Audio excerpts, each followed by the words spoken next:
Hello दोस्तों, welcome to exam star. जैसे कि मैंने आप लोगों को कहा था कि मैं आईसीएमआर असिस्टेंट एग्जाम का रिव्यू लेके आऊँगा, तो मैं आ गया हूँ आपके पास ये एक्चुअल क्वेश्चंस लेके। 3 से 4:30 के बीच में जो ये शिफ्ट थी इवनिंग की, उसके क्वेश्चंस हैं। मैं आपको इसमें अपने स्कोर कार्ड और प्रीवियस ईयर के जो कट ऑफ था वो भी दिखाऊंगा, और अपने हिसाब से एक्सपेक्टेड बताऊंगा कट ऑफ कितनी जा सकती है या कितना आपको स्कोर करना चाहिए, राइट। तो चलिए स्टार्ट करते हैं। बता देता हूँ मैं इसमें क्या क्या डिस्कशन होने वाला है, और एक्चुअली यहाँ से स्टार्ट करते हैं हम रिव्यू अपना। ठीक है। पहली बात तो ये कि कोई सेक्शनल डिवीजन नहीं था पेपर में। रैंडम क्वेश्चंस थे। 1 से 80 तक क्वेश्चंस जो थे वो मिक्स थे। कहने का मतलब आपको ऐसा नहीं था कि 1 से 20 तक आपको सिर्फ रीजनिंग के मिलेंगे या जीएस के मिलेंगे या मैथमेटिक्स के मिलेंगे। सारे क्वेश्चंस मिक्स थे, राइट। तो मिक्स क्वेश्चन थे, कोई डिवीजन नहीं था। अनएक्सपेक्टेड क्वेश्चंस आए थे कुछ, कि हम जो सोचे गए थे पॉलिटी, हिस्ट्री, ज्योग्राफी से या करंट अफेयर्स वगैरह से पूछे जाएंगे ज्यादातर क्वेश्चंस, बट बहुत सारे क्वेश्चंस ऐसे थे जो कि कुछ अलग थे। मैं आपको दिखाऊंगा कैसे कैसे क्वेश्चंस थे। बाकी मैंने आपको बता ही दिया है कि कोई फिक्स नंबर नहीं था क्वेश्चंस का। नहीं पता चल रहा था कि कौन से सेक्शन से कितने नंबर का पेपर आया है और कितने नंबर के क्वेश्चंस आए हैं, राइट। कहने का मतलब 2020 का डिवीजन था, तो 2020 हर सेक्शन से आया भी है कि नहीं ये पता नहीं चल रहा था वहां पे। ठीक है, आगे बात करते हैं। मैथमेटिक्स की बात कर लेते हैं। तो क्वेश्चंस कौन कौन से आए थे। तो एक क्वेश्चन जो आया था वो रेशियो प्रोपोर्शन से आया था। रेशियो प्रोपोर्शन का क्वेश्चन ये था कि एजेस दी थी कि कुछ टाइम पहले जो रेशियो डॉटर का और फादर का जो था वो कुछ था, उसके बाद 10 ईयर्स बाद कुछ था, और अभी का पूछा था। एलसीएम एचसीएफ क्वेश्चन था। एक ऐसा नंबर फाइंड आउट करना था जो एक परफेक्ट स्कोर है और सबसे डिविजिबल, तो एलसीएम का क्वेश्चन था। एक स्पीड टाइम डिस्टेंस से था, तो इसमें रेस से था एक क्वेश्चन। और एक क्वेश्चन ये था जिसको कन्वर्ट करना था मीटर पर सेकंड को किलोमीटर पर आवर में। और एक क्वेश्चन परसेंटेज से था, जिसमें किसी अनियन का प्राइस है, हाँ अनियन का प्राइस था वो 20% इंक्रीज हुआ था, और अगर अगर हमें टोटल एक्सपेंडिचर इंक्रीज नहीं करना तो कितना रिड्यूस करना पड़ेगा कंजप्शन, ये क्वेश्चन था, राइट। तो ये हो गया मैथमेटिक्स का। रीजनिंग और इंग्लिश की बात कर लेते हैं। तो रीजनिंग में तो समझ ही नहीं आ रहा था कि क्या पूछा है, क्या चल रहा है। वहां पे कार्डियोपल्मोनरी रिसुसिटेशन का कुछ क्वेश्चन था, उसमें पिक्चर लगा रखी थी और बता रखा था कि इसमें ये क्या कर रहे हैं बंदे। और ये 3-4 ऑप्शंस थे, उसके बाद भी 3-4 ऑप्शन और थे। अगर आप इस शिफ्ट के हैं तो आप प्लीज कंफर्म कीजिए कमेंट बॉक्स में कि ये जो क्वेश्चंस मैं बता रहा हूँ ये आपके शिफ्ट में थे कि नहीं थे। और बाकी जो शिफ्ट के क्वेश्चंस हैं वो आप मतलब बाकी शिफ्ट के जो स्टूडेंट्स हैं वो देख लीजिए कि आपके शिफ्ट में क्या क्या ऐसे क्वेश्चंस आए थे कि डिफिकल्टी लेवल इसका डिफरेंट था या आपका डिफरेंट था, आपका इजी था या हमारा डिफिकल्ट ये वाला इजी है। तो आप देख सकते हो उसी हिसाब से। तो अगर बात करें, एक क्वेश्चन ये था कि हाफ ग्लास वाटर दे दिया पिक्चर में और पूछ लिया कि ऑप्टिमिस्टिक कोई बंदा अगर ऐसे स्टेटमेंट देता है तो क्या ये ऑप्टिमिस्टिक है, पेसिमिस्टिक है, एटीट्यूड कैसा रह सकता है उसका, क्या जज करा जा सकता है। एक क्वेश्चन ये था कि अगर divide equal two plus plus जो शिफ्टिंग का होता है वो था। एक सीटिंग अरेंजमेंट से क्वेश्चन था। एक जजमेंट के ऊपर क्वेश्चन था कि अगर आपका सीनियर मिस्टेक करे तो आप क्या करोगे, उसको डांटोगे या आप उसके सुपर सीनियर को रिपोर्ट कर दोगे या उसकी गॉसिप करोगे या उससे डायरेक्टली बात करोगे। इस तरीके के ऑप्शन थे।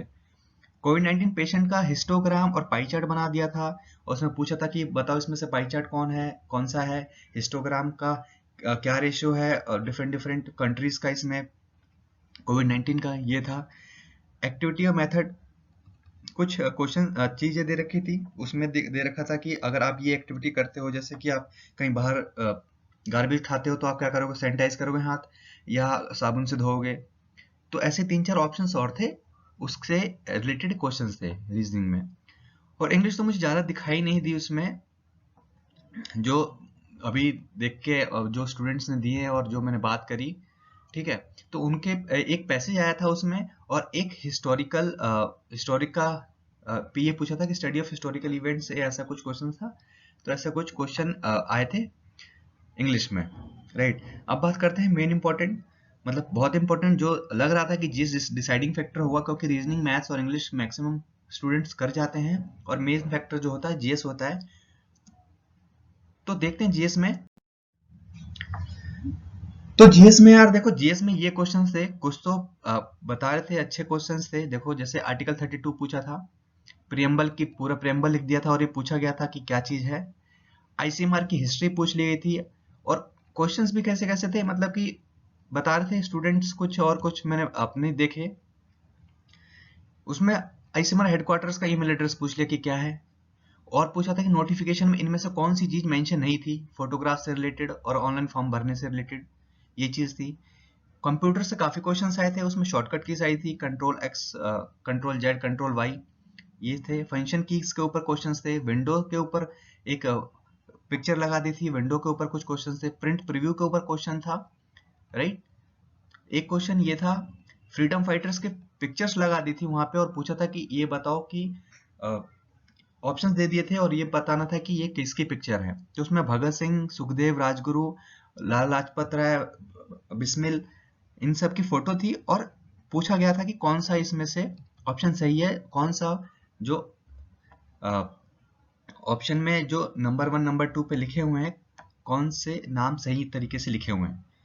एक सौम्य स्वामीनाथन के ऊपर क्वेश्चन था, जो कि आईसीएमआर की पहले हेड रह चुकी हैं, अभी वो क्या है, उनके उनके ऊपर पूछा था। एक मुंशी प्रेमचंद जी की बुक की कुछ स्टोरी उठा के दे दी थी, और पूछा था कि ये बताओ कि ये कौन सी बुक, ये बुक किसने लिखी थी, और ये ऐसा कुछ था, मुंशी प्रेमचंद ने कौन सी अपनी बुक में ये कहानी लिखी थी। तो बड़े ही अनएक्सपेक्टेड सा क्वेश्चंस थे इसमें। और ये देखो पोएम्स और सेइंग्स लिख दी थी महात्मा गांधी जी की और भगत सिंह जी की। यहाँ पे ऐसी कुछ स्टेटमेंट्स थी, जैसे कि महात्मा गांधी जी की स्टेटमेंट जो थी वो थी कि जो एक्चुअल इंडिया है वो भारत का जो एक्चुअल भारत है वो विलेजेस में रहता है, ऐसा कुछ स्टेटमेंट था, ठीक है। और एक भगत सिंह की एक बहुत बड़ी बहुत अच्छी पोयम है, बहुत फेमस पोयम है कि मेरे जज्बातों से इस तरह वाकिफ है मेरा कलम की, अगर मोहब्बत लिखना चाहूँ तो इनकलाब लिखा जाता है। ऐसा कुछ स्टेटमेंट था, उस पर लिखा ये स्टेटमेंट था, और इस पे ये पूछा था ये स्टेटमेंट किसने दी थी। तो इस तरीके के क्वेश्चंस थे कि मतलब इन जनरल अगर आप पढ़ते हो, आप चीजों को नोटिस करते हो, तो आप इन सब चीजों का आंसर कर पाओगे। एज सच कुछ डेडिकेटली आप पढ़ाई नहीं कर सकते थे जीएस में कि हाँ ये पढ़ के जाऊंगा, ये प्रोपोर्शन है, इतना डिवीजन है, इस तरीके का। तो कुछ भी पूछा था, कवि तो लगा ऐसा कुछ।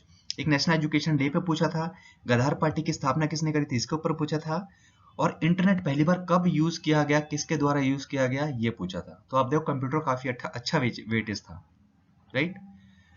तो आप डिफरेंट अगर शिफ्ट के कैंडिडेट हो तो आप कमेंट बॉक्स में कमेंट कर सकते हो कि आपका पेपर कैसा था, ये पेपर कैसा है, क्या आपका पेपर सिमिलर तरीके से था या कुछ अलग था, आपका इजी था या ये इजी है, क्योंकि नॉर्मलाइजेशन होना है और उसी हिसाब से यहाँ पे सबको मार्क्स मिलेंगे। अब बात करता हूँ कि प्रीवियस ईयर की कट ऑफ कितनी गई थी, मेरे मार्क्स कितने थे और मैंने कितने नंबर से मिस किया था अपना फाइनल सिलेक्शन। तो यहाँ पे आप देख सकते हो, ये मेरा एडमिट कार्ड है, ये मेरी फोटो है, राइट, और ये मेरा रोल नंबर है, ये रजिस्ट्रेशन नंबर है, आप देख सकते हो ये रजिस्ट्रेशन नंबर सेम, और सेम रोल नंबर से ये मेरा नाम है यहाँ पे। और ये यूडीसी के लिए अप्लाई किया था, मेरे मार्क्स थे 155.5 में क्वालिफाइड था टायर 1 के लिए। और जब फाइनल सिलेक्शन हुआ उसमें जो मेरा ओबीसी कैटेगरी से है बेसिकली, और मेरा ये कैटेगरी आता है, तो यहाँ पे वैकेंसी 23 थी और इसकी कट ऑफ गई थी 158। तो मैं सिर्फ दो क्वेश्चन कह सकते हो आप, दो क्वेश्चन से मैंने फाइनल सिलेक्शन मिस कर दिया था उस टाइम पे। टाइपिंग भी क्लियर हो गई थी, यहाँ पे देखो टाइपिंग टेस्ट का एडमिट कार्ड है मेरा, जो कि इस डेट को हुआ था 2 नवंबर 2018 को। तो आई होप आपको पता चला होगा कि कंपटीशन कितना आता है लास्ट मोमेंट में, जब कंपटीशन जो होता है वो सिर्फ एक एक नंबर 0.5 0.25 या एक नंबर 2 नंबर, इन सब चीजों से भी फाइनल सिलेक्शन मिस कर देते हैं स्टूडेंट्स, राइट। तो ये चीज थी। और अब बात करूं मैं कि इसमें कितने स्कोर होना चाहिए आपके पेपर में, तो मेरे हिसाब से आई थिंक कि 60 के अराउंड अगर आपके मार्क्स बन रहे हैं, 60 के अराउंड आपके मार्क्स बन रहे हैं, तो आप अपने आप को एक तरीके से सेफ मान सकते हो और नेक्स्ट लेवल की प्रिपरेशन कर सकते हो। बाकी नॉर्मलाइजेशन आएगा, रिजल्ट आएगा, मैं आपको अपडेट जरूर करूंगा। अगर आप पहली बार इस चैनल पे हैं तो सब्सक्राइब कीजिए, लाइक कीजिए। आई होप आपको ये लेक्चर यूजफुल लगा होगा। मिलता हूँ नेक्स्ट वीडियो में। Thank you for watching Exam Vista. Please like share and subscribe this channel. See you soon. मिलते हैं नेक्स्ट वीडियो में।